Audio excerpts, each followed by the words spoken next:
the Eastern Mediterranean, late in the 12th century before Christ. A wooden galley about 80 feet long, cedar planks stitched together with wooden pegs and rope, no keel deep enough to fight a real storm, no compass, no map, no cabin, no covered deck. 30 men on the oars. Another dozen managing the single square sail. All of them within arm's reach of the sea at all times. This is the boat Odysseus supposedly boarded to sail home from Troy. He was not sailing alone. 12 of these ships pushed off from the smoldering coast of Ilion, carrying somewhere close to 600 men.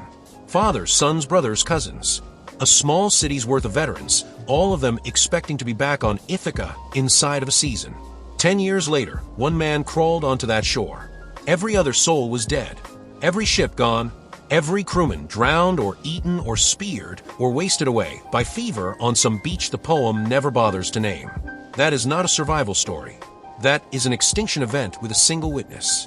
For context on the numbers, modern estimates suggest that a typical late Bronze Age Aegean galley of the Homeric type carried between 40 and 50 men. 12 of them meant a small navy. To lose all 12, and every man on 11 of them, and every man but one on the 12th, is a casualty rate of more than 99.5%. There is nothing comparable in the surviving record of ancient Mediterranean seafaring. Even the worst attested naval disasters of the classical Greek and Roman periods, storms that swallowed entire fleets in a single night, still tend to leave behind pockets of survivors clinging to spars, washed onto beaches, ransomed home. One man out of 600 is not a shipwreck statistic. It is a genre. So set the myth aside for a moment. Forget the wooden horse. Forget the sirens on the rocks. Forget the one-eyed giant in his cave. And ask the question the poem is too famous to let anyone ask. Could anyone, real man or invented hero, actually survive that voyage? Not survive as a poem survives. Not survive as a legend survives. Survive as a body survives. 10 years in an open galley on a sea that has swallowed Bronze Age ships whole. Water that runs out inside a week. Food that molds in 3 days. Coasts patrolled by peoples who owe you nothing and who have already watched their neighbors get sacked by fleets that look exactly like yours.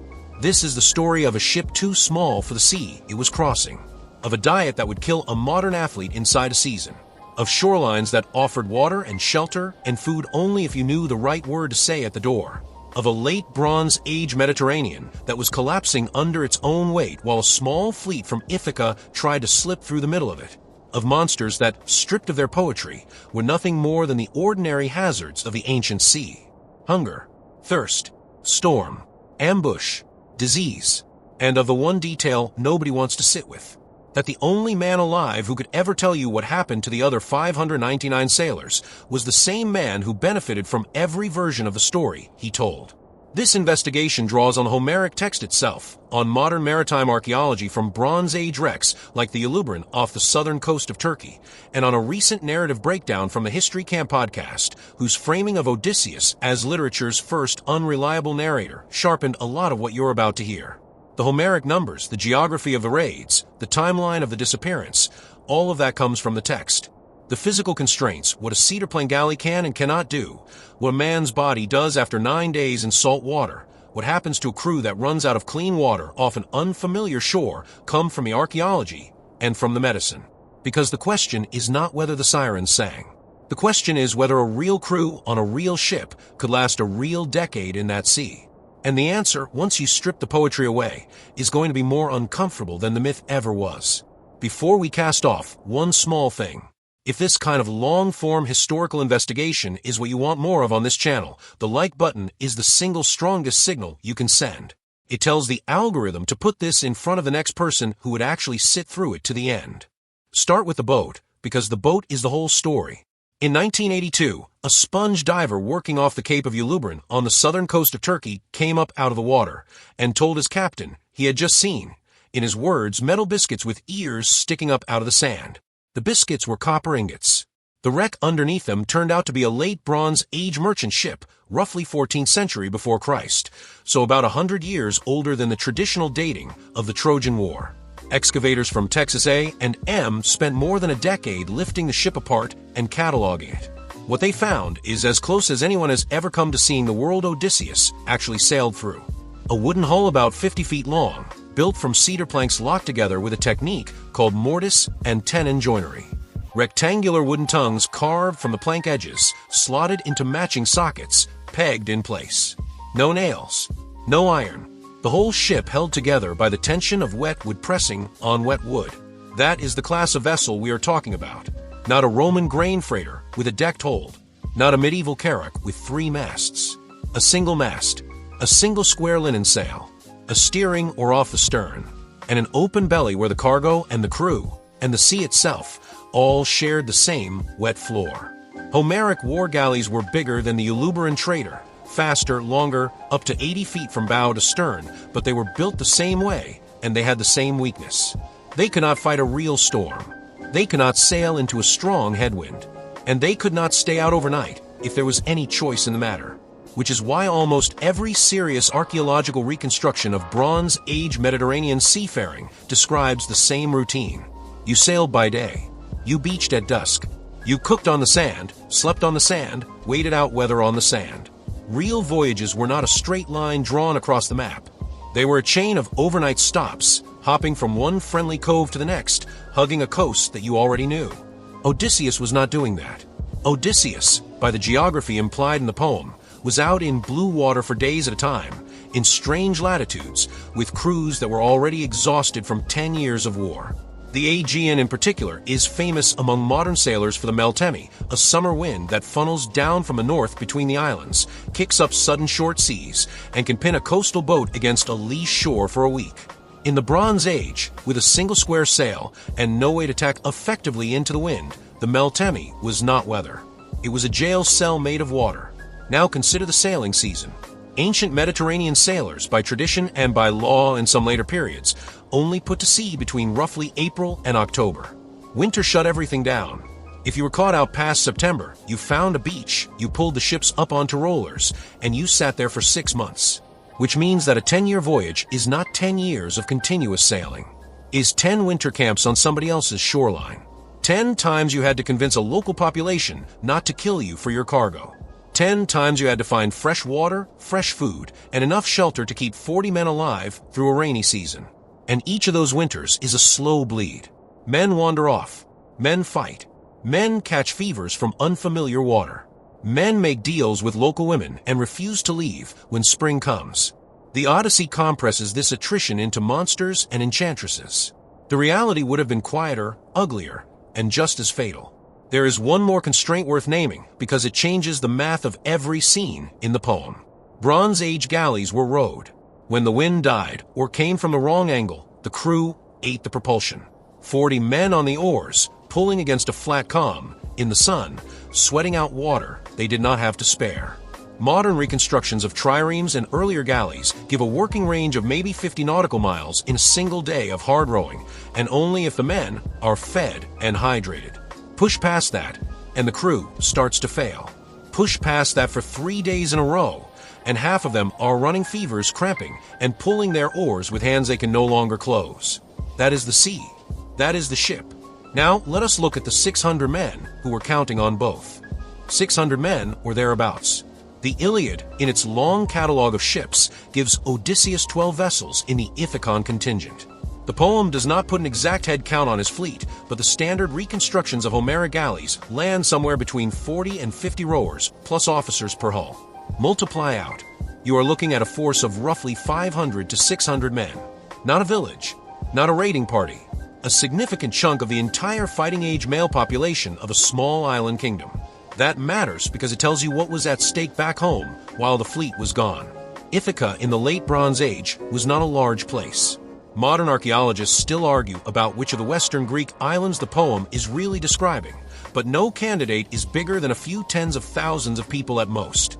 Pulling 600 men off that island for a foreign war and then losing every single one of them is a demographic wound that a small kingdom does not recover from in one generation.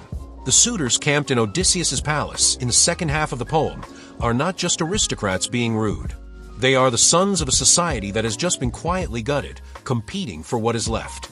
So the fleet was already carrying a heavy responsibility when it left Troy. And within days, that fleet started dying. The first stop, as the History Camp breakdown lays out, was a coastal town called Ismarus, home to a people called the Sicanies. Odysseus and his crews sacked it. In the poem's own line, in his own mouth, he says, "I sacked the city and killed the men. The women and the treasure went on to the ships." Then his crews got drunk on the beach instead of leaving, and the survivors of the raid came back from the hills with reinforcements.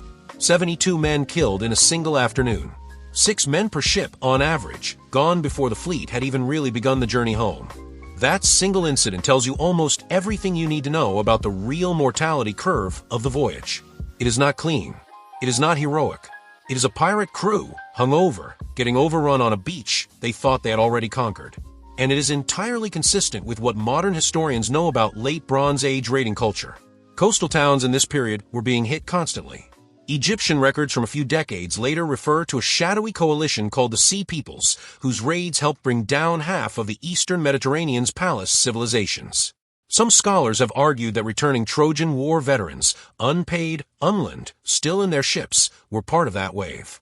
Some historians have suggested that Odysseus's fleet, before it was lost, looked a lot more like a Sea People's raiding band than like a homecoming. Which means the 72 dead at Ismarus were not a fluke. They were the pattern. Every friendly-looking cove could be a trap. Every unfamiliar shore was a coin flip between water and a spear in your side. A 10-year voyage with a crew that had to feed itself by raiding was a slow-motion attrition problem with a mathematically inevitable end. Sooner or later, one of those beaches was going to kill everyone. To put a number on it, if you assume conservatively that every winter camp on hostile territory costs you 5% of your remaining men to disease, desertion, and fights, and every raid or ambush costs you another 5 to 10%, you burn through 600 men inside 4 or 5 years without ever needing a single monster to explain it. And that is with lucky weather. Add a real storm, one bad harbor, one bad decision by an exhausted captain, and the curve collapses much faster. We will get to those beaches in the next chapter. Before that, a small break in the narrative. If this is the kind of history you want more of, the kind that pulls the poetry off the story and looks at the sailors underneath, take a second to hit the like button. It costs you nothing, and it is genuinely the difference between this channel making these long investigations and giving up on them. There is a lot more where this came from, and every like on this video is a vote for the next one. Now back to the water. Because after Ismarus, the fleet catches its first storm. And that storm is where the poem stops being a war story and starts being something much stranger. A voyage that keeps failing to end. A captain who keeps making mistakes at exactly the wrong moment. A pattern of losses that, when you line them up in order, look less like bad luck and more like the physics of a Bronze Age crew being taken apart, one bad decision at a time. The interesting thing about the monsters in the Odyssey is that once you learn what an ancient Mediterranean sailor was actually up against, the monsters stop looking like fantasy and start looking like a language. A vocabulary for real hazards that a fleet without meteorology, without cartography, without medicine could not otherwise describe. Start with the Lotus Eaters. The story is that Odysseus's men land on an unknown coast, eat a local fruit, and lose all desire to go home. He has to physically drag them back to the ships and tie them to the benches to get them moving. Read as fantasy, it is charming. Read as pharmacology, it is disturbingly plausible. The Eastern Mediterranean is thick with plants that produce genuine sedation or hallucination. Opium poppies grew wild in Anatolia and were being cultivated on Crete by the late Bronze Age, as attested by Minoan seals and figurines showing poppy capsules. Wild cannabis grew across the northern shores of the Black Sea and worked its way south through trade. And there is a strange, well-documented phenomenon known as mad honey, produced by bees feeding on rhododendron flowers along the Turkish coast, which contains a neurotoxin that causes dizziness, hallucinations, and long dreamlike sedation in anyone who eats it. Xenophon's soldiers, for 100 years after the Trojan War, famously collapsed for 2 days after eating mad honey during their retreat through the same region. The Lotus Eaters are not a myth. They are a warning label. Do not eat what the locals hand you on an unfamiliar shore. Next, the Cyclops. Homer draws Polyphemus as a one-eyed giant living in a cave with sheep. Strip the giant part and what you have is a lone pastoralist on an island of pastoralists whose people do not farm, do not trade, do not have any of the machinery of Xenia that the Greeks value so much. Anthropologically, this is exactly the kind of population that would have existed on hundreds of Aegean and Ionian islands in the Bronze Age. Small, isolated communities, self-sufficient, wary of strangers, willing to kill for their livestock. Odysseus's crew walks into the cave uninvited. helps themselves to the food, and then acts surprised when the owner responds with violence. The one-eyed detail is memorable, but the underlying scene, sailors murdered on a stranger's property because they took what was not offered, is a story that would have played out on countless Mediterranean beaches every year. Then there is the Bag of Winds. Aeolus, the Wind King, hands Odysseus a leather bag containing every contrary wind, sealed shut. For 9 days Odysseus refuses to sleep and sails the ship himself. On the 10th day, with home literally in sight, he passes out. His crew, convinced he is hoarding treasure, opens the bag. Every wind explodes at once. The fleet is blown all the way back across the sea. That is a fable, but underneath the fable is a real physiological limit. A single human being can hold out against sleep for maybe 3 or 4 days before hallucinations and motor collapse set in. 9 days at the helm without sleep is not endurance. It is a hallucinatory state that ends in unconsciousness whether you like it or not. Any real captain in that condition would fail exactly the way Odysseus fails, at exactly the moment his fleet needed him most. And any real crew, watching their commander guard a mysterious bag for 9 days, hoarding it, refusing to sleep, refusing to explain, would probably crack it open too. The whole scene is a study of what happens to a small ship when the person in charge has become physically unreliable, and the men on the oars have stopped trusting him. It is the mutiny that hides inside every long voyage. The pattern here is important. The Sicanies raid is a warning about the discipline of raiding. The Lotus Eaters are a warning about consuming unknown substances on strange coasts.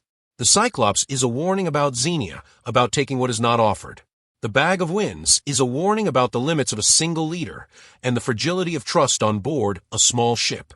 Every one of these episodes is a real hazard, dressed in a memorable image, so that the sailor listening at the harbor at night, 3,000 years ago, could remember the lesson the next time it happened to him, which is a nice, tidy pattern until you reach the next island. Because the next island does not have a lesson. It has a slaughter.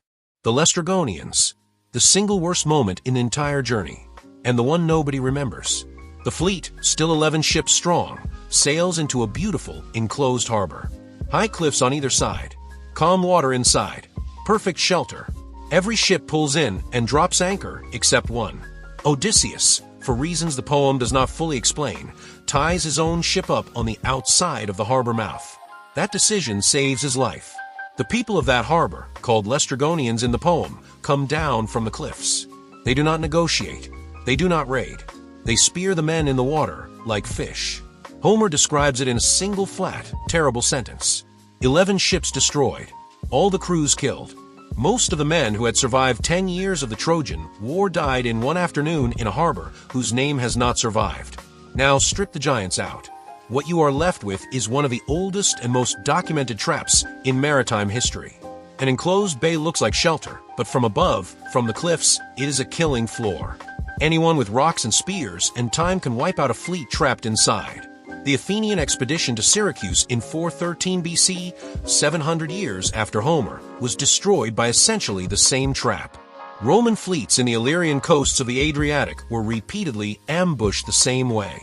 Modern military historians will tell you that the enclosed harbor with high sides is the single most dangerous piece of terrain a wooden fleet can enter without knowing the local population. The Laestrygonian episode, in other words, is the most brutally realistic scene in the entire Odyssey. Is what happens when a Bronze Age fleet, tired, low on supplies, guessing at a coastline, walks into the wrong bay. It is also the moment that decides the entire rest of the poem, because after the Laestrygonians, there is no fleet left. There is one ship, maybe 45 men, some of them wounded, all of them traumatized. Everything that happens from this point forward, every witch, every whirlpool, every trip to the underworld, is a story about one exhausted crew on one broken ship. Which brings us to the 7 lost years. This is the part of the poem almost nobody remembers because it is not action. It is captivity. After Circe, after the underworld, after the sirens, after the 6 men eaten by Scylla, after Zeus finally splits the last ship with a thunderbolt over the cattle of the sun, Odysseus washes up alone on an island called Ogygia. The nymph Calypso keeps him there for 7 years. He sleeps in her cave at night. He walks to the shore every day and cries at the empty horizon. 7 years is a long time. That is not a chapter in an adventure. That is a whole second life. And in the terms of the actual voyage, it means that of the 10 years Odysseus is missing, roughly 3 years contain everything the movies ever depict, and 7 years are one man on one beach, functionally missing at sea. Historically, that is not exotic. That is the standard fate of a stranded ancient sailor. Wash up somewhere far from home, with no ship, no crew, no money, and no way to prove who you are. Some local household takes you in. You work. You survive. You wait for a ship. Sometimes a ship comes. Usually one does not. The Homeric text hangs a goddess on that scenario to make it bearable, but the underlying reality is much colder. 7 years missing is what happens when a man survives everything except the return trip. Before Calypso there was Circe. A year on her island, feasting, sleeping, healing, waiting. The poem frames it as enchantment. History would frame it as convalescence. A crew that had just watched 11 ships get slaughtered in a single afternoon needed time to eat and to breathe and to stop counting the dead. A year off the water, on a friendly shore with a woman running the household, is not a curse. It is what wrecked crews did for as long as the local population would have them. If you want more of this kind of investigation, the ones that pull the myth apart and look at the physics of what actually would have had to happen, hit subscribe. This channel is built on stories like this. There are more coming, and the subscription is what keeps them in front of you when they drop. So Odysseus is stranded on Ogygia. The fleet is gone. The crew is gone. The witnesses are gone. And at that exact moment in the poem, something very strange happens. Odysseus starts telling the story of what happened. Not to us, to a court of wealthy strangers who need to be convinced to give him a ride home. And every word we think we know about the monsters, we know because he said so. Here is the detail the movies never quite tell you. The most famous part of the Odyssey, the entire monster arc, the Cyclops, the Sirens, the Cattle of the Sun, the trip to the underworld, none of it is narrated by the poet in the third person. All of it is a story that Odysseus tells out loud after dinner to a court of wealthy foreigners called the Phaeacians, whose ships he desperately needs to catch a ride home. Every witness who could contradict a single word of it is dead. Every other man on those 12 ships gone. The only person on Earth who can testify to what happened in the middle years of that voyage is the man telling the story. And the poem, 3,000 years ago, was already flagging the problem. Odysseus's defining trait, the epithet Homer attaches to him more than any other, is polytropos. Many-turning, cunning, a man of twists. The Odyssey does not hide it. It advertises it. The hero of this story is a person for whom lying is a professional skill. That is why some modern classicists have described Odysseus as literature's first unreliable narrator. The device is baked into the structure of the poem. Books 9 through 12, the entire famous section, are wrapped inside quotation marks. It is a performance delivered by a man who needs the audience to like him enough to give him a boat. Now ask yourself what a real Bronze Age sailor, one of the last survivors of a lost fleet, would actually say when asked to explain how everybody else died. He is not going to say, "I panicked, I stayed too long, I opened the wrong bag, I let my men eat sacred cattle because I fell asleep at the worst possible moment." He is not going to say, "I lost 72 men because we got drunk on a beach we had just raided." He is not going to say, 11 ships followed me into a bay that anyone with a working head could have seen was a trap. He is going to say monsters. He is going to say the gods hated us. He is going to say a witch turned my men into pigs. He is going to say a whirlpool ate the boat. Because those are stories that transfer the blame off the captain and onto forces no captain could have resisted. Read that way, the entire famous section of the Odyssey looks less like a chronicle of impossible adventures and more like the after-action report of a commander explaining, to a friendly audience, why the loss column reads 600 to 1. The poem itself hints at this in its very first lines. Homer, in the Invocation, says of the crew, quote, "They perished by their own recklessness," end quote. The captain, the poem is careful to say, was not to blame. That is not a neutral statement. That is a thesis. That is the version of events that Odysseus, if he ever really existed, would need people back home to believe. Because if the version were, "I brought your sons to Troy, and I lost every one of them through a series of decisions I made, no palace waits for him on Ithaca. No throne, no wife, no son. He gets stoned to death on the beach the day he lands." So the monsters are not just narrative color. They are load-bearing. They are the story that has to be true for Odysseus to keep breathing after he steps off the boat. And the fact that the poem hands us this story through his own mouth and simultaneously tells us he is famous across the known world for lying is one of the sharpest pieces of literary craftsmanship the ancient world produced. There's a real historical shadow behind this reading, too. The Greek tradition after Homer preserved a whole cycle of stories called the Nostoi, the returns, tracking what happened to the other Greek commanders after Troy. Almost none of them come home cleanly. Some are murdered by their own families the moment they walk through the door. Some die at sea. Some wander for years. The Odyssey is not a fantasy about the lucky one. It is the crown jewel of a whole genre about how catastrophically the winning side of that war fell apart on the way back. That genre exists because the underlying historical experience was almost certainly real. Fleets did not come home. Kings did not come home. Ithaca, in this reading, was one of many small kingdoms sitting on shores that were quietly emptying out. It also means the honest answer to our central question, could anyone survive this voyage, has to split in two. Could anyone survive the voyage as described, with the actual physical monsters? No, that trip is unsurvivable by any human standard.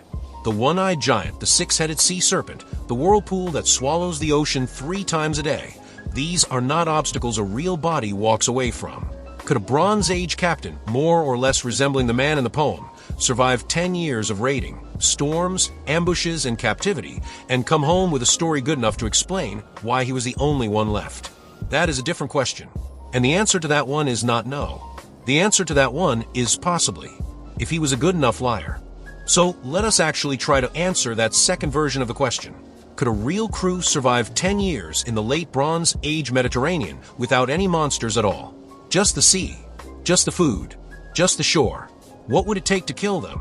The answer is that a great many things would take a serious run at it in a very specific order. Start with water. The single fastest way to kill a Bronze Age crew is thirst. Ancient ships carried fresh water in ceramic amphorae stashed in the hull. In summer heat, in an open galley, that water goes brackish inside a week. It grows bacteria. It picks up salt from the hull sweat. A rowing crew doing hard work in Mediterranean sun needs somewhere in the range of 3 to 5 liters of water per man per day just to stay functional. 40 men means well over 100 liters per day, every day, forever. There is no way to store that on a Homeric galley for more than a handful of days, which means the ship has to find a spring or a river at least once a week, and probably more.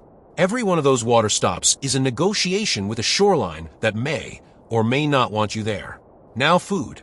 Ancient sailors ate barley meal, dried fish, olives, cheese, and diluted wine. All of it storable for weeks, none of it for years. And none of it contains meaningful vitamin C. On a long enough voyage, with no fresh produce, scurvy sets in. The medical timeline is well documented. Around 6 to 8 weeks of vitamin C deprivation, gums begin to bleed. Old wounds reopen. Teeth loosen. By 12 weeks, joints swell, muscles waste, and small injuries become fatal. Age of sail navies rediscovered this the hard way in the 17th and 18th centuries. Bronze Age crews probably never experienced full scurvy because they were coastal enough to raid fresh vegetables regularly, but any voyage that went too long without a friendly harbor would begin bleeding men from the inside. Then disease. Dysentery from contaminated water. Typhoid from communal food. Malaria from mosquitoes in the low coastal marshes where you land to refill. Any one of these can take out half a crew in a matter of weeks, and none of them are anything an ancient physician could treat. The Athenian plague of 430 BC, 700 years after Homer, wiped out a quarter of the population of Athens inside a few years. A Bronze Age galley with a sick water jar is that same plague in miniature, and there is nowhere to run. Then the sea itself. Storms in the Aegean can build in 20 minutes. Ancient sailors did not have barometers, did not have satellite maps, and did not have any of the technology that lets a modern crew get to shelter in time. When the poem says Zeus split the ship with a thunderbolt over the cattle of the sun, what a modern reader should hear is they got caught in open water by a summer thunderstorm, and the mast went. That happens. That still happens. The wreck record from the Eastern Mediterranean is thick with ships that went down exactly that way. Then exposure. Sun on an open deck, day after day, for years. Bronze Age crews certainly had linen coverings and tan skin, but the modern medical literature on chronic UV exposure is unambiguous. A career in an open boat in Mediterranean sun is a career of accelerating skin damage and long-term of cumulative cancers. Add salt cracks on the hands, saltwater ulcers on the legs, chronic dehydration on the kidneys, and you have a body that after 10 years is not the body that left Troy. Even a man who never took a spear, never caught a fever, never drowned, would be functionally broken by the physical toll of the voyage itself. And then, on top of all of that, the human threats. Coastal pirates, rival fleets, local militias defending their harbors. The Eastern Mediterranean in the 12th century before Christ was one of the most militarized bodies of water in the ancient world. Egyptian reliefs from the reign of Ramesses III, dated to right around the traditional window for the Trojan War, show a massive naval battle against exactly the kind of raiders Odysseus's fleet resembled. Wooden ships with single masts, packed with warriors, being systematically destroyed by shore-based archers and organized fleets. That is the sea Odysseus supposedly sailed home through. Not empty, not unwatched, full of people with spears and grievances. Stack all of these hazards, one on top of another, and run them for 10 years. There is no serious epidemiological model in which a crew of 600 survives. Not even a crew of 40. The mathematically expected outcome, ignoring monsters entirely, is exactly what the poem describes. Total loss. And exactly the man the poem promises. One survivor. Alone. Half broken. Telling stories to strangers to get himself the last ride home. Assume for a moment that a man could survive it. That an actual late Bronze Age captain, exceptionally lucky, exceptionally cunning, exceptionally tough, could crawl back onto his home beach 20 years after leaving. The next question, one the poem quietly asks and never really answers, is whether the man who came back would still be the man who left. 20 years. That is not a long trip. That is a full human generation. The baby he left in the crib is now an adult carrying a sword. The wife he left is a woman who has spent 2 decades running an occupied palace under siege. The father he left is a broken old man farming alone in the hills. The dog he left, in one of the most quietly devastating moments in ancient literature, waited long enough to see him one time, and then died on the spot. And Odysseus himself, if he survived the sea, is not walking home as the swaggering war hero of the Iliad. He is walking home as a man with joint damage from years on the oars, kidneys scarred from salt, teeth loose from vitamin deficiency, skin cracked from the sun, and a long ledger of the dead he brought back with him only in his head. There is no war memorial for those 599 sailors. There is no funeral. There is only the man who came back, and the story he tells about why he is the only one. What he does when he arrives is worth looking at plainly. He does not walk into the palace. He does not embrace his wife. He puts on a disguise and casts his own house like a heist. He tests the loyalty of every servant he passes. He identifies his enemies. He signals to his son. And then, at the moment of maximum surprise, he stands up and kills every single one of the men who have been camped in his hall. 108 suitors. Then the household men who serve them. Then, in a scene the movies almost never depict, 12 enslaved women in the palace, women who had slept with the suitors during the 20 years of Odysseus' absence, are hanged in a row across the courtyard. Homer describes them, quote, like doves caught in a snare, feet twitching for a little while, end quote. This is the homecoming. This is what survival looks like at the end of the voyage. Not a hug and a tearful reunion. A quiet, disguised, methodical execution of every person who moved into the space he left behind. And even then, the poem is not finished. The families of the 108 murdered suitors, understandably furious, take up arms and march on Odysseus's family farm. A civil war breaks out on Ithaca. The goddess Athena has to descend from the sky, in one of the strangest final scenes in Western literature, and order everyone to forget what has happened. The killings are declared erased from the island's memory by divine decree. Ithaca is instructed to move on. That is the Odyssey's real answer to the question, could anyone survive this journey? The answer is that even the one man who did not really come home. He came back to a house that did not know him, to a wife who tested him with a riddle before she would believe him, to a son who greeted him with a sword, to a father he barely recognized, and to a killing so extensive that a goddess had to seal it under an amnesty just to prevent the island from tearing itself apart. Consider what the poem is really telling you with that final scene. Survival, in the Odyssey, is not restoration. Survival is a man walking through the ruins of his own household and killing everyone who filled the space he vacated. The homecoming is not the reward at the end of the trip. The homecoming is the last, worst part of the trip, and it requires a kind of coldness that the man on the beach in Troy, 20 years earlier, might not have been capable of. Whatever else the voyage did to Odysseus, it made him a man who could walk into a room full of people eating his food and kill every one of them. Historically, this pattern is real too. The stories of the Nostoi, the returns of the other Greek commanders, are almost all catastrophic. Agamemnon walks into his own palace and is murdered by his wife and her lover in the bath. Menelaus wanders the eastern Mediterranean for years and eventually staggers home. Diomedes returns to find his wife has taken up with another man and he is exiled from his own kingdom. The winning side of the Trojan War, in the tradition, essentially does not come home. Odysseus is 10 years missing, the massacre in the hall, the goddess-imposed peace treaty, all of it is the least catastrophic ending in a whole tradition of terrible ones. The best-case scenario for a Trojan War veteran is Odysseus. And Odysseus goes home and hangs 12 women in his courtyard. Go back for a moment to the boat we started with. The 80-foot cedar galley, the 30 men on the oars, the single square sail, the open belly where the sea and the cargo and the crew all share the same wet floor. Picture it out there, in the early days of the voyage, still close enough to Troy that the smoke on the horizon might have been the last of Ilion burning. 12 of them, 600 men, all still alive. The honest answer to the question we started with, could anyone survive the real Odyssey, is that nobody did. Not literally, not even Odysseus. The man who walked back onto Ithaca 20 years later was not the man who left. He was a survivor in the technical sense, a body still moving, a name still recognized, but everything else about him, the crew, the fleet, the years, the trust, the innocence of the war before it went wrong, was gone. Survival, in that sense, is not the opposite of death, is a slower form of it. A version of you keeps walking. Everything else is buried behind you in the sea. And that, in the end, is what makes the Odyssey the story it is not a hero's manual, is not a travel brochure, is not really even, at its core, about the monsters. It is about the price of being the one who came back. The price of being the man in the story instead of the men in the trench. The price of being the mouth the myth used to explain itself. Look at the moments the poem preserves. Argos, the dog, wagging his tail once and lying down to die. Anticlea, the mother, dead of grief, pouring through her son's arms 3 times like water when he tries to hold her in the underworld. Achilles, the greatest warrior of the age, telling Odysseus from the land of the dead that he would rather be a poor farmhand alive than a king over every corpse in history. These are not adventure beats. These are the images the poem chooses to spend its time on, and they are all about the same thing. What is lost cannot be got back.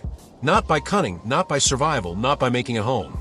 The men who died on the way stay dead. The years spent missing stay missing. Even the reunion with Penelope, when it finally arrives, has to pass through a test, an interrogation, a bed that only he can identify before she is willing to believe the man in front of her is really her husband. 20 years missing, and the last thing she has to make sure of is that the person who came back is even the same person at all. The Bronze Age Mediterranean is quiet now. The palaces that Odysseus supposedly sailed between are ruins. The Ithacans and the Sicanies and the Laestrygonians, whoever they were, have been gone for 3,000 years. Their fleets are on the seabed, their ships eaten by salt and time, their names surviving only in a poem that keeps being retold in every generation, because every generation needs a version of that story for itself. But under all of it, if you listen past the sirens and the whirlpool and the wooden horse, there is something older and colder in the text. A man on a beach, alone, saying, "We sailed out, and I came back." Do not ask about the others. If you got this far, one favor. Hit the like button if you have not already, and subscribe if this is the kind of investigation you want the channel to keep making. There are more coming. And drop a comment with 3 things. First, do you buy the reading of Odysseus as an unreliable narrator, or do you think the poem means the monsters literally? Second, if a real man had actually pulled off any version of that voyage, do you think he deserved the homecoming he got, or the one his crew got? And third, which single moment in the whole story, once you strip away the poetry, do you think was the closest a real crew could have come to actually surviving, and which one was the point of no return? I read the comments. I do not answer all of them, but I read them, and the best ones shape the next investigation. So be specific. Push back. Bring the receipts. And I will see you on the next one. The sea is still out there. Somebody, somewhere, is still crawling out of it. And they will have a story too. And whether we believe it will depend on the same thing it has depended on for 3,000 years. How well the ones who did not make it back are still able to argue on their own behalf. They are not. They have never been. That is the whole point.